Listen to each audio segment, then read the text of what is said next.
Hello and welcome to All Rock Digital's talk at EGX 2020. We're going to look at how playing games can get you into space.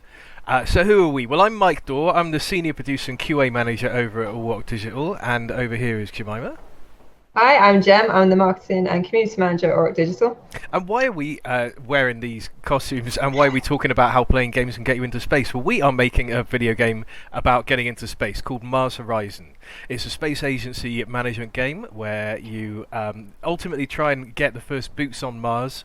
But it really encompasses all parts of the entire space race and every part of running a space agency yourself. So we've learned a lot in making that, and it makes us, would you say, slightly qualified to discuss this, Jem? Maybe a little bit? I like to think so. We've worked very closely with the European Space Agency and the UK Space Agency on this, and we've done a lot of live streams with them recently with different people from all over the industry, and they've talked about how they got into the industry and how our game represents that in real life. So yeah, we've had a lot of experience recently working with them. And we've learned a lot. And we also have joining us Dr. Thomas Rawlings. Say hello, Tom. Hello. So I am the CEO here at All Digital, but also, and we'll talk about this a little bit more, I've actually done quite a lot of research and consulting around how education, games, and learning, the mind, all those kind of things play, all those sort of things come together. So it's actually a subject, both space and is something that fascinates me, but also how we learn and why games are generally a good thing for us to be doing is also a subject that's really interesting. And so, yeah, this is great to talk about. So we're going to be talking about how games can help you get into space, but it's also good to look at, we obviously all work in games, so looking at how our passions and our experiences have helped us to get into our roles today. So for me, obviously, a passion for video games really helped in that. But I've also run several guilds in World of Warcraft. I've been playing it a long time. I love it. And that taught me a lot of skills about people management, community management, communications, organization massively, because trying to schedule up 22 people on a weekday in one go, that was a big learning curve.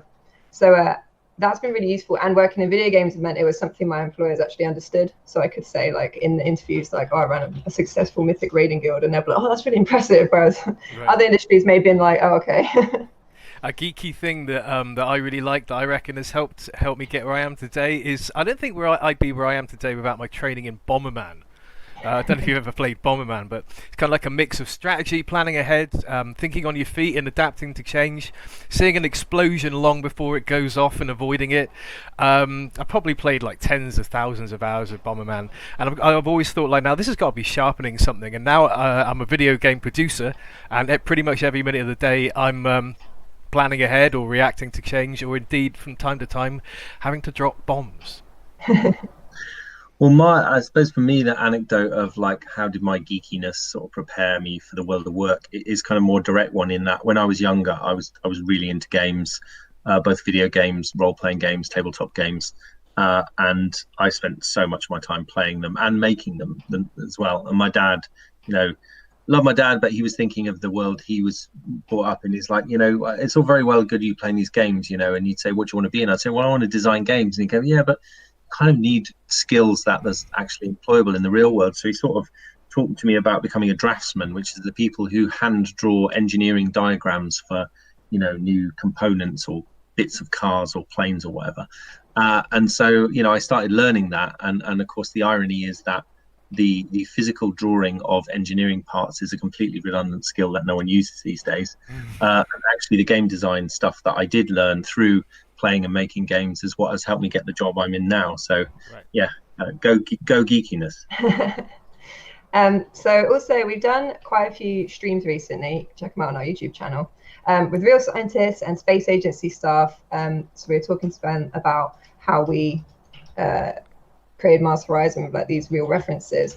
They included a robotic exploration program manager. We had the head of international spaceflight policy.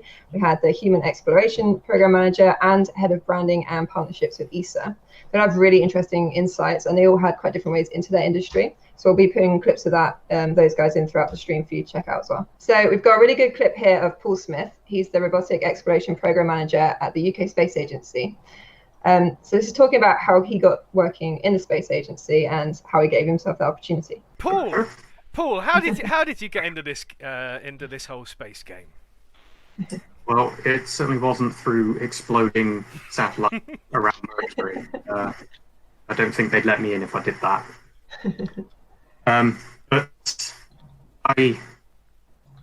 I came in through a sort of roundabout kind of way. I've been interested in space as a kid. Of course, I mean, who doesn't want to be an astronaut? But I ended up doing psychology and neuroscience at university. And I sort of left academia from there after getting a master's and ended up working for the research councils. So they're the sort of body that funds the majority of science in the UK. And I found out that the space agency was based in the same building. So I ended up basically banging the door down to get in. So even if you don't actually want to go into space yourself, there's still a lot of ways that you can be involved in the space industry, wherever your passion is, wherever your skills are. So we've got a really good clip here from Libby Jackson, the Human Exploration Program Manager from the UK Space Agency, and she's talking about just that. Space is a wonderful context for learning. You can look at space and go, oh, I want to understand the maths of it, or I want to draw a picture of it, or I'm going to write a poem about it. It really is just a subject and a context that takes you in so many different ways. In the same way that the space sector has people in it doing all kinds of different things. So, you know, as well as the engineers and the scientists, there are people at the UK Space Agency who are our finance team, and there are lawyers who work with us. There are comms people who are, you know, writing the stories. There's so many different ways to get into the space sector. But no, so we had so much fun really trying to make sure that as many people as possible found out about Tim's flight, that young people got involved. And it was crazy. We reached 1 in 3 schools, and 2-3 million young people actively took part in education activities around Tim's flight. It was really phenomenal. So Tom, before we get into this, you're a doctor, not the medical kind, the other kind. But this means you're in a good position to talk about this topic. So how did your doctorate set you up for that? Well, it sort of does and it doesn't. I guess it does in the sense that it obviously a doctorate is a higher level of education, and it does in that. But my doctorate is in an area called software studies. So I studied how software development can be looked through using an evolutionary model. So there I'm using my understanding of evolution, a much more scientific based understanding of that. And I'm also using the understanding of software development, part of which comes from me being a software developer, a games developer. So it shows how you can have these really disparate interests and they can come together to make something really important.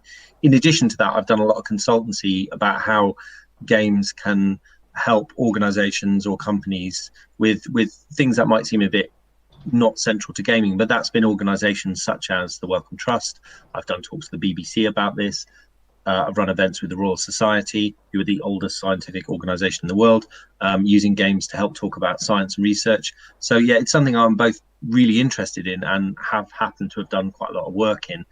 So yeah, it's really good to talk about this subject and really how games can help you, and you may end up in space as a result of them. Cool, and we'll be referencing some organizations and research throughout the talk. So we'll put a Twitter thread of all those links together and make them available for you guys to check out the research behind it. Well, I'll jump in then at the start bit really with the power of play. And I've done quite a few talks at organizations where I talk about this, because often you'll hear people talk about, oh, the power of love, it crosses cultures and languages, or the power of music. And they do, and it does, that's all true.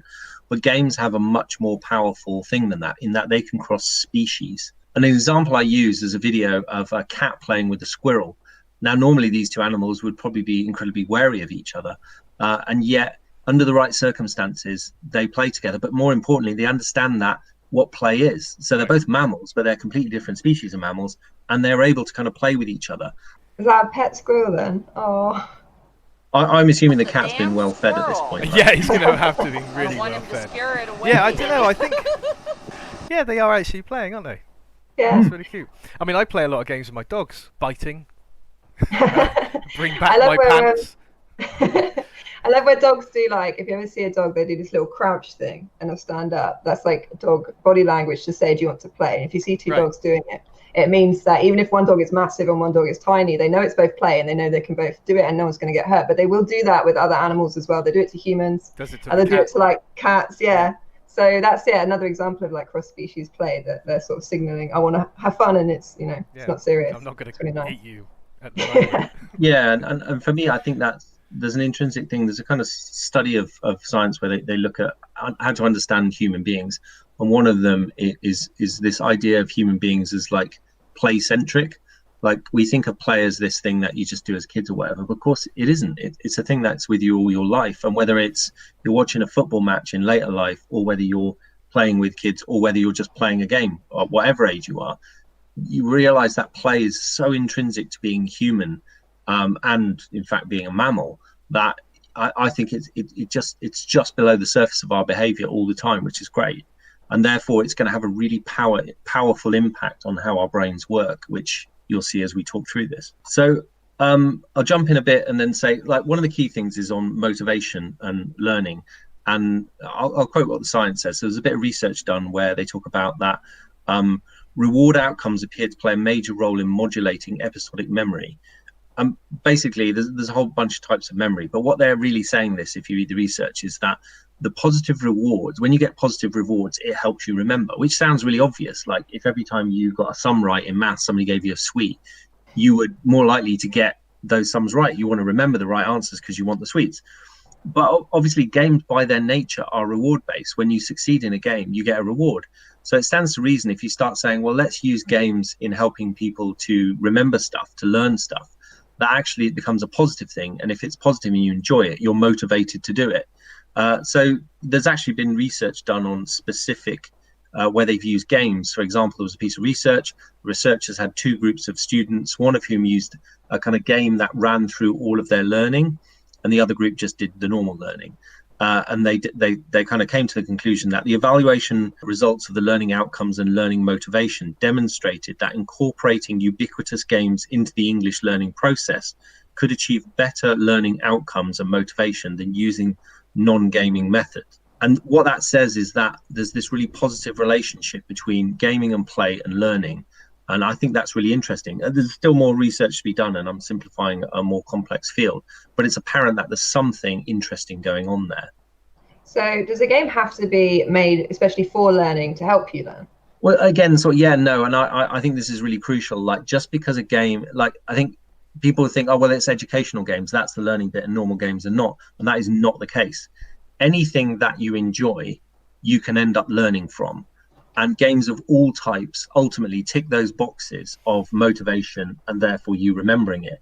So there's been countless times where, I found myself having learned interesting facts and stuff like that from playing, say, a game like Civilization.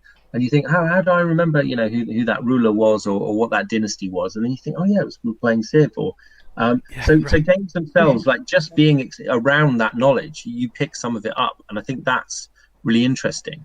Yeah, Assassin's Creed's often people reference that for learning history, and in history class a lot of learners for Assassin's Creed. And it's really good that it can help you remember and understand these historical figures in a way that you can't get from just reading a book. Right. I used to play this arcade game called The New Zealand Story, and it has this map screen, and like I must have been about 8 or 9, and I suddenly realised that I knew like where Auckland was, where Mount Cook, where Cook Strait was, because you just kind of learnt it off the map screen of a platform game without trying. Yeah, Kerbal Space Program's a really good one to talk about here because of the physics involved. It's a complex game, but people love it so much that they will learn these complex things. If you just sit down and learn it, it's not that fun. But in order to play the game, to get better at it, and then they'll share tips with each other and teach each other, it's been a really nice way for people to learn that. Yeah, exactly. And inspired a passion as well. Another one as well is like, would you ever play something that helps you increase the speed of your typing? Probably not for free, but if it was Typing of the Dead, I would pay. I would pay, yeah. Classic. Yeah, definitely. No, it's a great example. Okay, so games can help learning in general, but how is that going to help someone get into space? Don't they need to know like STEM, science, technology, engineering, and math subjects? They do, and I think there's a few ways that games actually help with that. And there's one, it helps you become like sciencey minded. And there's a proper academic term for this, which is a scientific habit of mind. Which there's a kind of noted research paper in this area from back in 2008, and the researchers looked at a World of Warcraft forum. And what they were interested in is, what do people talk about on the forums? The assumption being, if World of Warcraft's just a waste of your time and all you're doing is like exchanging memes with each other, gaming is a waste of time. But they thought, is that the case? So they basically dug into all the forum posts and they categorized them. And what they found is that 86% of the forum discussions were what they called social knowledge construction rather than just banter, just chatting. And so half the posts, they evidence what they call systems-based reasoning, and 1 in 10 evidence model-based reasoning, and 65% displayed an evaluative epistemology in which knowledge is treated as open-ended process of evaluation and argument. And that's a very clever way of saying that loads of the posts were about what is going on in this game and how can we understand it, and people exchanging knowledge and information about that. So in essence, what they're saying is, and if you think about this, the science is like this anyway. In a new gaming world you come into, you know there's a bunch of rules that govern that world. You just don't know what all those rules are. So how do you find out? Well, you try stuff, and if you die or succeed, you learn, well, this is the way that rule works. And so bit by bit, by trial and error, you figure out the rules of that world. And then crucially, once you get really good at a game, you figure out how to use those rules of that world in your favor. You figure out the kind of the good exploits, the good tips, the good tactics.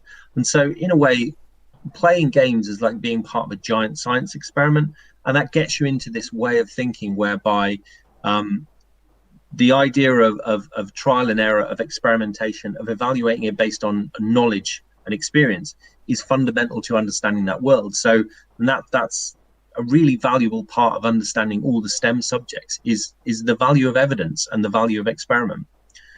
There's a great writer, academic on this topic called James Paul Gee, and he wrote this brilliant book, which I read a few years ago, called What Video Games Have to Teach Us About Learning and Literacy. And he didn't, there's an interview which I want to quote a bit from him where people were saying, well, really, games? And essentially he says, so baby boomers like me inherited from the school system a view of intelligence that says, whoever's the quickest and most efficient to the goal is the smartest. If you can learn algebra in 6 weeks and I learn in 6 months, you're smarter than me. Gaming culture incorporate a different view of intelligence that says, try lots of risks, fail. If things don't work, rethink them. Let's think laterally, not just linearly. Don't try to rush your goals in the fastest, most efficient way because you may miss a bunch of stuff. What's he saying? Side quests. What's he saying? It doesn't matter if you fail. Like trying and failing is intrinsic to games. And so it's that idea of getting away from rote learning where you just learn a bunch of like facts and into the idea of actually I'm learning stuff and I can put that stuff to use. So I would say, like, you know, you see this obviously in Kerbal Space Program is it's literally orbital mechanic experiments in the game as you put stuff together. But Mars Horizon, I mean, Mike, you know, we've got, you know, there's a trying and failing is a key loop in Mars Horizon, wouldn't you? Yeah, in every respect, whether it's, you know, like seeing if you can beat somebody by changing the rocket, so like it's not quite as good, but it'll be done quicker. There's, you know, the whole logic puzzles in the mission gameplay. Yeah, there's, as the game says, sometimes we learn more by failing when a rocket explodes. I think that's very relevant to this point here. And I think interesting, when we went on a visit to the European Space Agency, we talked about that. That was also so much part of how the space race has advanced, is that understanding that when things go wrong, that's not the end of the story. That's not the end of the experiment. It's figuring out, well, why did that go wrong and what can we learn from it and what can we do different next time, which, you know, I feel we've got in Mars Horizon. Yeah, exactly. And I think, again, it puts you in that state of mind where failure is not the end point. Failure is part of the journey. And I think that's really critical to being, to getting your head into that STEM mindset. I think we've got a good quote from Libby Jackson on that, where she was talking about failure teaches you just as much as success sometimes. So it's not just the science, technology, and engineering, mathematics areas you can work in the space industry, though. And the skills that you pick up in games, such as, you know, organizing, budgeting, creative skills, organization, they're also useful as well. So we got a bit from Libby here talking about the different roles that you can do within the space industry. And I guess similarly, so obviously in Mars Horizon, you make all the decisions in mission control and you run it your own way. But in real life, how many people are involved in like one mission launching a rocket? Oh yeah, hundreds, thousands in some cases. And I think looking at this and seeing what it is wonderful that it captures all these different decision points and different angles. But yes, in reality, it's lots and lots of people who are, one person's looking at the design of one tiny little bit of the spacecraft and somebody else is out negotiating the politics with, can you fly this thing and do you want to work in collaboration with this? And it's where there are just so many different roles and so many different ways in. And there really and truly is something for everybody. And if space excites you, there's a job in the industry somewhere to use your skill set. You don't have to go and be a scientist. You don't have to be an engineer. That always the advice I give to people, and they say, how do I be an astronaut? How do I work in the space industry? Do the things you enjoy, because you'll do them well, and you'll find a path through life that excites you, and you'll do well at it. And if you know space is something you enjoy, go and look to see how you can apply your skills to it. So teamwork is obviously something that you learn in a lot of games. It's crucial, it's a lot of fun, and it's a lot of for some people it's a lot of reasons they play games, and that's also something that's super useful in getting into space or the space industry. Yeah, and I think from somebody who's worked in games for a long time, when you speak to people outside games, they assume that games, because it's often played on your own, so they think that it's a really solitary activity, and that's really not my experience of games. And actually there's a lot of research out there showing that that's maybe not the case, that's a misunderstanding of how games work. So obviously in multiplayer games, especially a co-op game like Dota or something like that, then there's teamwork going on. But I think even in single player games, when you're chatting, say, on a forum about ways of doing stuff, if you're talking with a friend about how you did it and how they did it, it's that thing we referenced earlier, social knowledge construction.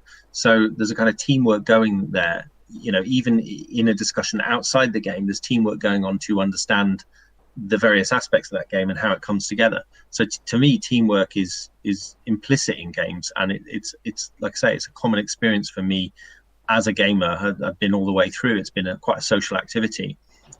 And yeah, again, when we've chatted with people from the European Space Agency and the UK Space Agency, it comes across that teamwork's so important within that. And so anything that's going to help you develop that skill of teamwork is really going to help you in getting a career in there. And so I want to quote from a source called EdSurge. It's a site of education-based articles. And they got this article that looked at this, and there's a great quote from it, which is, a highly competitive game, for example, can build persistence and even collaboration as anxious players work through solutions in order to win. Likewise, a multiplayer role-playing game poses challenges that require players to work together, setting the stage for collaborative problem solving. And that's what they're getting at. The very act of playing games where you're working as a team is getting your head into that space where working together to solve a problem is the normal thing you do. And that really is going to hold you well in a space-based career. Yeah, so that's something, as I mentioned earlier, my World of Warcraft guild experience, when you've got like 22 people trying to take down one boss, but it's not just you're all working towards the same goal. It depends what your role is. If you're ranged DPS, if you're a healer, if you're a tank, you have very different roles, and those are split into mini teams that you each had a manager for each team, but all of those teams need to be in sync as well. So that was a very complicated thing to manage, and that is talking to Libby about mission control and in Mars Horizon, you get to do all the roles and you make all the decisions. But in real life, it's a lot of people all timing everything together, working all their skills together, all working on their own mini goals, but also all in sync together. So it's really good to be experienced in that kind of environment. See, I like the fact in Mars Horizon we've got the diplomacy side of it, where you can work with other agencies or they offer to work with you. And to me, that shows that the real fundamental of teamwork, which is the balance that comes with it. So of course, you're sharing the glory with the rest of your team, but by working with them, you get access to stuff that you might not have on your own. Yeah.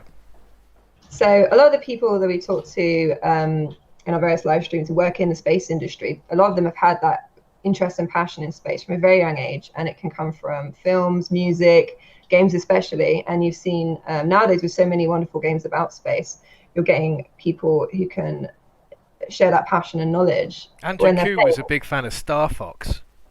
Oh yeah. He was a huge fan of Star Fox. Yeah, that maybe one of the things combined with David Bowie, Star Wars, Star Trek around these that normalized the idea of space and made it seem accessible for him. Yeah, and it doesn't always have to be super realistic or accurate. It can just be celebrating how exciting space is, or where we think the future of it could go, like things with Star Wars. Right. So having that inspiration, it really motivates people that they may love Star Wars, but they still want to work in space industry. It's not going to be exactly the same as Star Wars, but still awesome. Absolutely, and from chatting to quite a few people at the UK Space Agency and ESA as we've been doing this work, it is surprising how often when you talk about, why did you get into this, that some kind of interest in science fiction, science early on in their lives has really given them that guiding star. See the pun there, of what they wanted to do, and it just kept coming up again and again. It's they came across something and they thought that looks so cool, I want to do that, and that's helped them. That's given them the motivation and the inspiration to get where they are. Right. And exactly to this point, we did a panel for UK Games Expo where we were talking about Mars and what games get right and wrong about it. And we had Dr. Cyan Proctor, and she talked about kind of, what helped, how inspiration works from her point of view. That's one of the things that's really interesting when we're talking about Moon and Mars and settlements, and even the language we use, right? Colonization versus settlements, and what are the best of humanity that we want to bring forward. And if are we striving for that Star Trek kind of idea versus Star Wars? Do you want to trek across the solar system, or do you want to fight your way across the solar system? And so this whole idea of being inspired through games and through the science fiction that we read and all of the technology, because it's humans. Our imagination is what fuels the future and inspires people like me and Jacob and you guys as to become scientists and to create games and to do these things. And so it's really important, because I remember as a kid, playing games with my family and thinking about, wow, what if this really existed? Or how do we make this a reality? And so when I think of people playing Transforming Mars, they are getting inspired, and the imagination, you don't know what kids are thinking. Wow, I really want to figure out how to do this piece of technology that Jacob has, put into the game.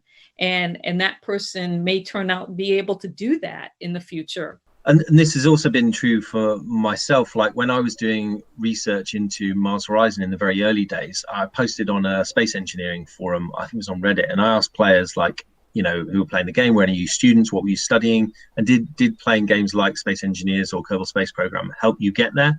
And there was a few people replying going, yeah, actually, this is why I'm doing it. A couple of people, I think somebody messaged me and said, yeah, I actually changed the courses I was doing after playing Space Engineers. I thought this is what I want to be doing. And what's interesting, there is some research evidence that shows that your interest in these STEM subjects starts really early on, and that if earlier in your life you've got an interest in math, science, engineering, that follows you through, and that keeps that interest alive. So, and if science fiction and gaming is what helps you get that in the first place, then that's really key. And again, we from that same panel I mentioned before, we had Paul from the UK Space Agency, and he also talked to this idea of how the media we consume, games, books, films, etc., is really important in that inspiration. Yeah, I think you're exactly right, Cyan. Games and films and books are all there to help inspire the next generation of people who, these are the ones who will be living and working on Mars in the future, perhaps. The UK, we have about 46,000 people in the aerospace industry, and that's not enough for sending people to Mars and beyond. We always need more engineers, but also more scientists, more lawyers, administrators, artists, entertainers. We need all of these in order to make something like Settlement of Mars a reality, right? We always need more people. I also think for me, like being into games and making things, I think it helped me not be afraid of maths and numbers. It helped me not see them as scary things that I had to solve and tools that helped me achieve things that I wanted to do. So a good example for me is I was massively into Dungeons and Dragons when I was younger. I played it loads. And of course, when you're doing D&D, you've got all the basic maths of just, addition and subtraction when you do damages and things like a thing called THACO, which is working out hit rolls and armor classes and all that kind of stuff. But it's also steeped in probability. So, if you've got a hit roll and you're figuring out what that hit roll is, say if you're playing the Call of Cthulhu game where they use the percentage system.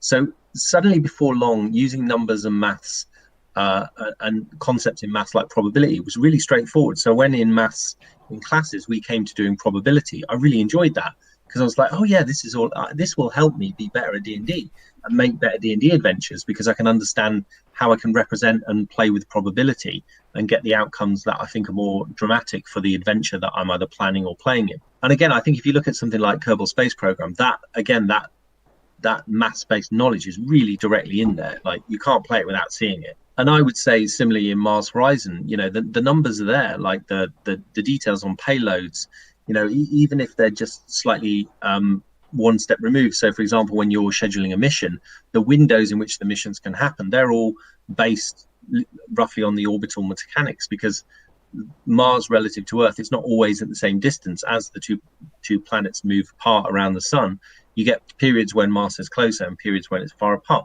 And again, it's these basic concepts that are really important that I think can inspire interest. And it's like, okay, well, why is Mars and Earth like that? And then suddenly you're going down this road of wanting to understand stuff to do with the mechanics of the solar system, and then that takes you into Newtonian physics. And then, of course, once you're in Newtonian physics, you start learning about quantum physics as the kind of the extension of how we understand physics. And before long, you're into the biggest things, that, you know, the universe, and the smallest things, atoms, all of which are utterly fascinating. Yeah, and I think also with Mars Horizon, what's really good about it is where it shows like all the different things that are involved in launching a rocket and in running these missions. It shows you that there's so many different roles that you could do, and I think that's quite inspiring for some people. Like, whatever they want to do, like, there's a role for you, and it shows you how important every single role is. So yeah, like, it depends. You don't have to be an astronaut. You could be any of these roles, and you'll still be a vital part in the space industry. Yeah, exactly. I think that's one of the things that's exciting about it. We think of the astronauts as the kind of, you know, the top bit of it, but of course we talked about the importance of teamwork. And again, if you speak to people, you know, within it, they all acknowledge that they can't do their bit without maybe 100 other people doing all their other bits. And that's everywhere from the person who processes the payroll, because you need to get money to do the job, right through to the person who cleans the offices in which you're in, to, you know, the things you think of, the astronauts and the engineers building the things. But every single part of that needs to come together, work, and of course somebody's got to produce that, Mike, you know, right, as yeah, you know very well. But and this is the other thing that Mars Horizon shows, is that in that team, every single choice that you make is going to be having a positive or negative effect on the overall outcome. So even if having a certain building and having a certain astronaut doesn't seem like an extra amount, adding that extra 5% payload probability and that extra 2% of like launch reliability, you can really see how the whole chain of everyone working together is just pushing the probability of success of something up. Yeah, and when we had a bunch of ESA staff play the game as well, and we got feedback afterwards, and a lot of them were really excited to see their roles represented in a game which you've not seen before. Because yeah, normally it is the astronaut, but they were like, oh, you know, it was my job to figure out the budgets, and I was there in the game, so I think that's really exciting. So that was nice, and they were inspired by that, and yeah, inspiring the next generation as well. Yeah, it was great. It was a bit nerve-wracking when people from ESA were playing the game, because they're like, I remember when we were on a visit to the offices, and we did a demo for some of the European Space Agency people there. And then one of them played the game. He said, oh, I think you've got that antenna in that satellite wrong. And I was going, oh, right. And he said, yeah, because I built that satellite. And you're like, okay, you probably know where that antenna should be.